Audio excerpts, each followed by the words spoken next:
हारे का सहारा बाबा श्याम हमारा। जी हाँ, ये नारा और कहिए कि ये ध्येय वाक्य, ये मंत्र, ये सूत्र जन जन में गूंजता है। अभी हाल ही में खाटू में लक्खी मेला संपन्न हुआ है और खाटू की जो धरा है वो पावन पवित्र धरा, अब वहां पर देश ही नहीं विदेशों तक से श्रद्धालु आ रहे हैं। लेकिन वहां क्या कुछ हो रहा है और आज हम क्यों कर रहे हैं बात, इसका भी खुलासा होगा अभी थोड़ी देर में। नमस्कार, मैं हूं विवेकानंद शर्मा और आप देख रहे हैं हमारा विशेष कार्यक्रम जनता से जुड़े हुए मुद्दे। और इस बार का खास मुद्दा है कि आखिर खाटू धाम में जिस तरीके से लाखों करोड़ों श्रद्धालु आते हैं, तो वहां क्या कुछ परिवर्तन हो गया है पिछले 2-3 दशकों में, जिस तरीके से श्रद्धालुओं की संख्या बढ़ रही है। तमाम विषयों पर चर्चा करने के लिए हमारे स्टूडियो में पधारे हैं श्रीमान प्रमोद जी। प्रमोद जी, आपका बहुत बहुत स्वागत है।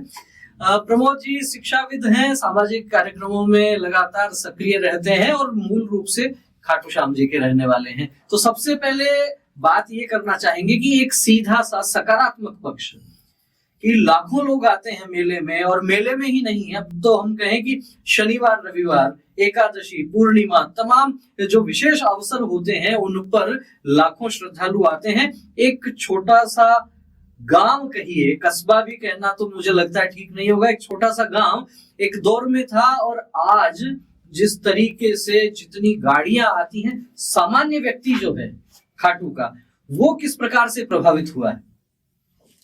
नमस्कार विवेकानंद जी। खाटू श्याम जी में जन्म लेना बहुत सौभाग्य का विषय है। आपने खाटू श्याम जी की आरती कभी सुनी हो, पुरानी जो चलती थी, उसमें जय जय जय खाटू के वासी, जय जय बाबा श्याम जी। तो पहले जय जय जय खाटू के वासी उस आरती में लिखा है। तो निश्चित रूप से आप खाटू के रहने वाले हैं, तो ये तो सौभाग्य का विषय है। मैंने खाटू श्याम जी में जन्म लिया, एक मेरे लिए बहुत सौभाग्य का विषय है। बाबा की पावन नगरी है।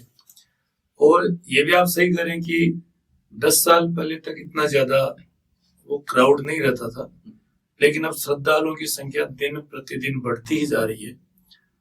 एकादशी द्वादशी तो छोड़िए, जो भी गजेटेड हॉलीडे होता है उस पर भी श्रद्धालुओं की अचानक आवक बढ़ जाती है और प्रशासन को अलग से व्यवस्थाएं करनी पड़ती है। ठीक है, ये अलग से व्यवस्थाएं करनी पड़ती हैं और श्रद्धालुओं की संख्या बढ़ जाती है। निश्चित रूप से ये तो दिखने वाली चीज है। और इसमें एक तरफ तो लोग ये सोचते होंगे कि खाटू में जो रहने वाले लोग हैं उनका जीवन स्तर बहुत सुधर गया होगा, बहुत सा व्यापार वहां निश्चित रूप से विकसित हुआ है, लोगों को रोजगार बहुत मिला है। लेकिन दूसरा पक्ष जिस पर मैं खास तौर पर आना चाहूंगा, क्योंकि अनेक बार मेरा भी खाटू श्याम जी जाना हुआ है, दर्शन का सौभाग्य मिला है, लेकिन कई बार जब हम जाते हैं खाटू पार करके दूसरे गांव, तो स्वयं मेरे साथ हो चुका है कि 6 घंटे 7 घंटे तक हमारे को केवल इसी बात में लग जाते हैं कि केवल वो जो 2 किलोमीटर 3 किलोमीटर का क्षेत्र पार करना है। इस तरह की जो समस्याएं आ रही हैं, इनके निराकरण के लिए क्या लगता है उचित प्रयास, उचित प्रबंधन नहीं हो पा रहा है? सरकार और प्रशासन निरंतर इस मामले में संज्ञान लेकर कार्य कर रहे हैं, इसमें कोई दो राय नहीं है। बजट भी अच्छा खासा, पिछले बजट में 100 करोड़ का आवंटन है। इस बजट में भी अच्छा रेस्पॉन्स दिया है खाटू श्याम जी को। मंदिर कमेटी भी अपने हिसाब से प्रयास कर रही है, प्रशासन अपने हिसाब से प्रयास कर रहा है, लेकिन जो प्रयास है वो नाकाफी प्रयास है। क्योंकि गांव का जो समय है वो इस स्थिति में बदल गया कि लोग इसकी कल्पना नहीं कर पा रहे थे कि ऐसा भी कभी इतनी भीड़ हो जाएगी, इतने ही रास्ते, अब रास्ते कंजस्टेड होते जा रहे हैं, भीड़ बढ़ती जा रही है। सड़कें, जो आवक जावक की व्यवस्था है वो भी इस प्रकार से है कि क्या करना चाहिए कि एक ऐसा पेरा फेरी वो बने, एक रिंग रोड बने, 3-4 रोड उसमें आने की और 3-4 रोड जाने की, ये व्यवस्थाएं करें तो जो जाम लगने वाली स्थिति है वो नहीं बने। मुझे तो कई बार प्रमोद जी ऐसा लगता है कि बाबा के दर्शन के लिए लोग आते हैं दूर दूर से, और जिस तरीके का जाम लगता है, कई घंटे लग जाते हैं, पैदल निकलने में भी जहां तकलीफ होती है। आपने तो चूंकि बचपन वहां उन गलियों में गुजारा होगा, जिस तरीके से उन्मुक्त भाव से आप वहां घूमते रहे होंगे बचपन में, आज जो नई पीढ़ी जो जन्म ले रही है, जो बालक है 5 वर्ष के 7 वर्ष के लिए, उनके लिए किस तरह से दुविधा हो गई होगी वहां रहने के लिए, जबकि सामान्य श्रद्धालु वहां से ठीक प्रकार से आराम से निकल नहीं सकता। क्या ये जो बचपन है ये घरों में कैद नहीं हो गया होगा? बचपन नहीं, सारे लोग ही घरों में कैद हो गए। फिर दूसरा क्या, प्रशासन और पुलिस व्यवस्था के लिहाज से उन गलियों को बंद कर देते हैं जिनसे निकासी हो सकती है। बाहर की पुलिस रहती है तो वो उस समय इतनी भयंकर भीड़ होती है कि वो सोचने समझने की शक्ति खो देते हैं। तो वो जो आवश्यक आने जाने वाले हैं, रूटीन की जो कार्यक्रम है उनमें बड़ी दिक्कत आती है।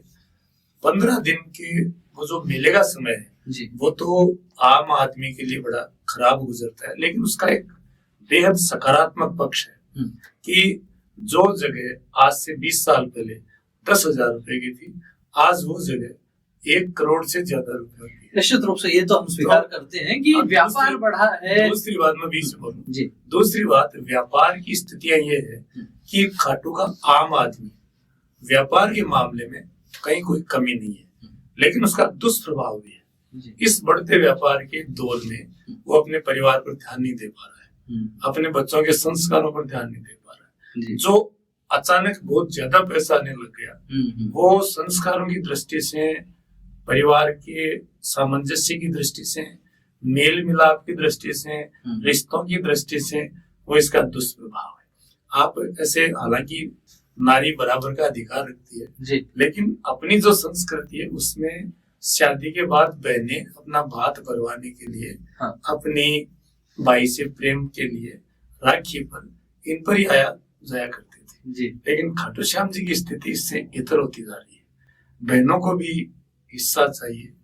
तो ये व्यवस्थाएं थोड़े संस्कारों में, थोड़े रिश्तों में ये थोड़ी खटास, निश्चित रूप से एक बहुत महत्वपूर्ण विषय को इंगित कर दिया है प्रमोद जी ने कि जो बहनें मांगलिक कार्यों पर आया करती थी, जो भात का अवसर होता था, तमाम तरह के भात है, पेज है। हमारे परंपराओं में, हमारी संस्कृति में तो अनेक विषय हैं कि सामान्य रूप से विवाह के बाद में बहनों को कुछ न कुछ देना ही रहता था। लेकिन कानून का अपना एक अलग पक्ष है। हम कानून की भी आलोचना नहीं करते, लेकिन जो ताना बाना बना हुआ है वो कहीं ना कहीं अब थोड़ा सा गड़बड़ होने लगा है। इस तरफ भी एक संकेत प्रमोद जी के इस वक्तव्य से आ गया। प्रमोद जी, चूंकि आप खुद शिक्षा विभाग से जुड़े हुए हैं और मैं ये मेरे दिमाग में विषय आया कि जब खाटू में लगातार 15 दिन का मेला रहता है, एकादशी, पूर्णिमा, शनिवार और छुट्टियां, ये सब कुल मिला के एक बड़ा समय जो है वो खाटू में भीड़ भाड़ में निकलता है, ट्रैफिक जाम में निकलता है। सामान्य व्यक्तियों के घर से बाहर निकलने पर एक तरह से अघोषित रोक सी हो जाती है। ऐसे में वहां की जो शिक्षण व्यवस्था है, वहां पर जो कोई स्कूल है, कॉलेज है, उनमें क्या स्थिति रहती होगी? कितने दिन की छुट्टी रहती होगी? कितने दिन विद्यार्थी अघोषित रूप से नहीं आते होंगे? क्या है ये? तो बहुत ही दुष्प्रभाव है। शिक्षा तो लगभग चरमरा गई है। जो अच्छे जागरूक अभिभावक हैं वो अपने बच्चों को बाहर छोड़ के उनकी पढ़ाई करवाते हैं, लेकिन खाटू श्याम जी में शनिवार को अवश्यंभावी भीड़ रहती है, एकादशी द्वादशी को अवश्यंभावी भीड़ रहती है, 1 जनवरी जैसे है, दूसरे उत्सव है, छुट्टियां हैं, उनमें भीड़ रहती है। तो उस समय आने जाने की इतनी प्रतिकूल परिस्थिति रहती है कि कोई भी माँ बाप अपने बच्चों को, विशेषकर छोटे बच्चों को और बालिकाओं को, उनको तो विद्यालय में भेजने से परहेज करते हैं। तो इसके लिए तो बहुत बुरी स्थिति है। शिक्षा के मामले में तो खाटू पिछड़ता जा रहा है। तो ये जो स्थितियां लगती हैं, इसमें निराकरण की दृष्टि से वहां के स्थानीय लोग या प्रशासन क्या इस प्रकार का कोई विचार नहीं कर लेता कि खाटू का जो मूल अब जो प्रसिद्धि है वो बाबा के मंदिर के कारण है, लोग मंदिर में दर्शन करने के लिए आते हैं। वैसे तो हो ही गया होगा ऐसा कि जो गांव में रहने वाले लोग होंगे वो कहीं ना कहीं जिनकी जमीनें, जिनके खेत बाहर की तरफ है, वहां शिफ्ट होने लगे होंगे। क्या ऐसा नहीं लगता कि एक रहने के लिए अलग से नगर बसा दिया जाए पास में?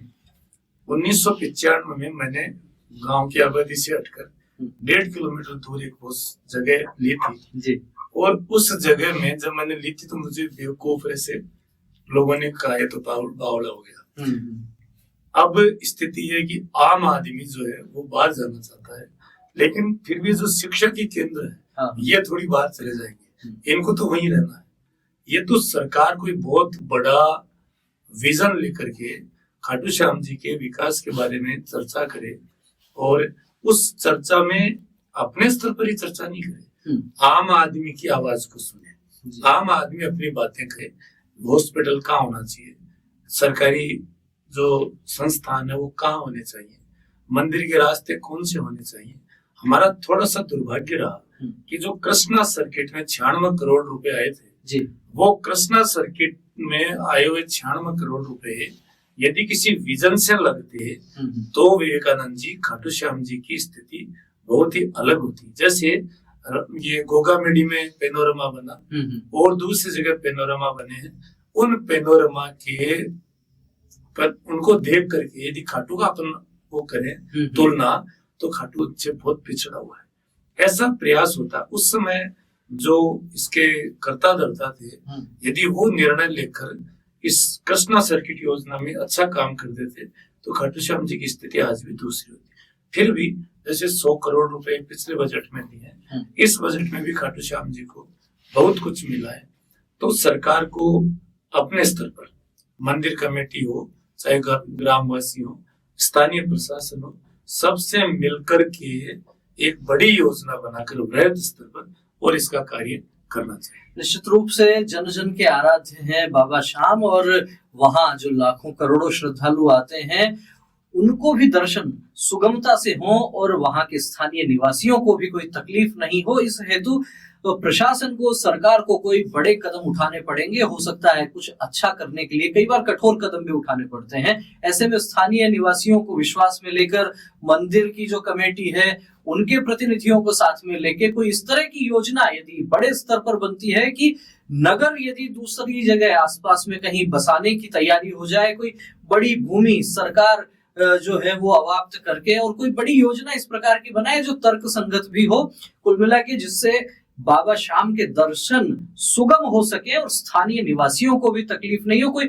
इस तरह का बीच का सा यदि रास्ता निकलेगा तो मुझे लगता है कि ज्यादा ठीक रहेगा। क्योंकि देखते देखते जितने दर्शक हैं वो भी निश्चित रूप से बाबा श्याम के दर्शन करने जाते ही होंगे। एक दौर हम सब ने देखा है कितने आराम से जाते थे दर्शन करने के लिए, और मंदिर का स्वरूप कैसा था। मंदिर भी बिल्कुल जैसा शिखरबद्ध मंदिर हमारे यहाँ हुआ करते हैं उस तरीके से हम जाते थे अंदर गर्भगृह तक, वहां पास में जाके दर्शन करते थे। आज किस तरह से दर्शन हो रहे हैं आप खुद कल्पना कर सकते हैं, किस तरह से पंक्तियां हैं और उन पंक्तियों में भी कितनी कितनी देर तक, इतने भीड़ में, इतने जाम में छोटे बच्चे, बुजुर्ग, वृद्ध, सब तरह के श्रद्धालु आते हैं। इनको दर्शन सुगमता से हो, आराम से हो, खुली खुली जगह हो, और जो मंदिर में प्रसाद के लिए जो दुकानें हैं उनकी भी ठीक प्रकार से व्यवस्था रहे। तमाम तरह के विषय निश्चित रूप से हो सकते हैं। इस विषय पर यदि सरकार विचार करना प्रारंभ करे और ठोस नीति लाएगी तो निश्चित रूप से सुखद परिणाम आएंगे। प्रमोद जी, विषय तो ऐसा है कि जिस पर बहुत लंबी चर्चा हो सकती है, समय की अपनी सीमाएं, लेकिन फिर भी मैं चाहूंगा कि खाटू श्याम जी में आने वाले श्रद्धालुओं के लिए, चूंकि आप वहां के मूल निवासी हैं, वहां रहते हैं, जो वहां श्रद्धालु आते हैं बड़ी संख्या में, उनके लिए क्या कुछ संदेश देना चाहेंगे? क्या सावधानियां रखनी चाहिए? किस समय आना चाहिए, किस समय नहीं आना चाहिए? और आते भी हैं तो फिर किस तरह की जो है वो सावधानियों के साथ आए? ये तो मैं नहीं कहूंगा कब आना चाहिए कब नहीं आना चाहिए, क्योंकि हमेशा ही आना चाहिए जी। उस श्याम बाबा में मेरी बहुत आस्था है। लेकिन मैं ये निवेदन कर रहा हूँ, देखिए जो भी धार्मिक स्थल है वो फिर व्यापारिक स्थल बन जाता है, और जब व्यापारिक स्थल बन जाता है तो लोगों की सोच व्यापार करने वाली होती है। वहाँ अधिकारी कर्मचारी जो आते हैं उनकी भी सोच लगभग वैसी बन जाती है। सरकार प्रयास करती है, जैसे अभी एक नया सदर थाना खोल दिया, एक डिप्टी ऑफिस खोल दिया, क्योंकि अपराध बढ़ते हैं। आप रोजाना अखबार में पढ़ते होंगे, कभी बस चालकों में मारपीट होती है, कभी दूसरे ये पार्किंग के जो ठेकेदार थे उनमें मारपीट होती है। ये व्यवस्थाएं खाटू श्याम जी के लिए निःशुल्क होनी चाहिए। एक्चुअली खाटू श्याम जी क्या है कि ये जो मारवाड़ी समाज है, जो शेखावाटी से निकला हुआ समाज है, वो अपने पूर्वजों से, अपनी धरती से, अपनी माटी से जुड़ने के लिए खाटू श्याम जी, जीण माता जी, सालासर जी, रानी सती दादी, इनके यहाँ जाने की परंपरा, शाकंभरी माता की जाने की परंपरा बनी है जी। वो लोग 12 महीने में एक बार आने का वो प्रयास करते हैं।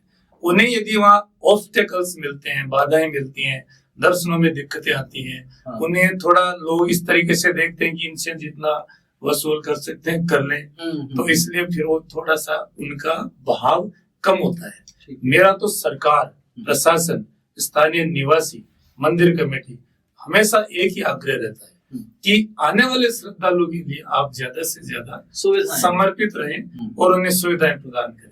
इससे खाटू श्याम जी का मान है, इससे खाटू श्याम जी में रहने वाले प्रत्येक व्यक्ति का मान है। निश्चित रूप से बहुत ही महत्वपूर्ण बात प्रमोद जी ने कही है कि वहां जो दर्शन के लिए श्रद्धालु आ रहे हैं, कहीं न कहीं अपनी जड़ों से जुड़ने का एक प्रयास उनका रहता है। वर्ष भर में एक बार आते हैं, तो ये पूरा एक सर्किट है जो जीण माता के दर्शन करते हैं, वे खाटू श्याम जी भी आते हैं, सालासर भी जाते हैं, झुंझुनू रानी सती मंदिर में भी जाते हैं, शाकंभरी माता के भी दर्शन करते हैं। पूरा एक धार्मिक सर्किट उस तरीके से ये शेखावाटी में बना हुआ है। और जब दूर दूर से लोग आते हैं, कलकत्ता से आते हैं, मुंबई से आते हैं, सुदूर दक्षिण भारत से भी आते हैं, तो उनको यदि वहां पर उचित सुविधाएं मिलती हैं तो मन भी प्रसन्न होता है और निश्चित रूप से भाव है, इसीलिए तो आते हैं। जिस तरीके से भगवान केवल भाव को जानते हैं, ठीक उसी प्रकार से यदि शासन, प्रशासन, सरकार, स्थानीय निवासी, व्यापारी और मंदिर प्रबंधक कमेटी जो है, ये भी उस भाव को ही आगे रख के उसी को महत्वपूर्ण मानकर उचित निर्णय करेंगे, तो जो कुछ बाधाएं हैं वे भी दूर होंगी। और फिर जब जाते हैं नारे लगाते हुए हारे का सहारा बाबा श्याम हमारा, तो फिर खैर छोटी मोटी तकलीफें तो अपने आप ही स्वतः ही दूर हो ही जाती हैं। आपका क्या कहना है इस विषय पर कि खाटू मेले में किस तरह की और अच्छी सुविधाएं होनी चाहिए? और अभी तो नवरात्रे आ रहे हैं, तो उनमें भी बड़ी संख्या में श्रद्धालु वहां आते ही हैं। किस तरह से सुविधाएं और बढ़ाई जा सकती हैं, आम जन को कैसे और सहजता के साथ में, श्रद्धालुओं के साथ में मिलके मंदिर प्रबंधक कमेटी के साथ में क्या कुछ सुझाव हो सकते हैं और बेहतरी के लिए कमेंट करके आप अवश्य अवगत करवाएं। वीडियो अच्छा लगा हो तो इसे लाइक करें, अधिक से अधिक लोगों तक शेयर करें। फिर मिलेंगे एक नए विषय के साथ, नए वीडियो के साथ। तब तक बने रहिए हमारे साथ। बहुत बहुत धन्यवाद। नमस्कार।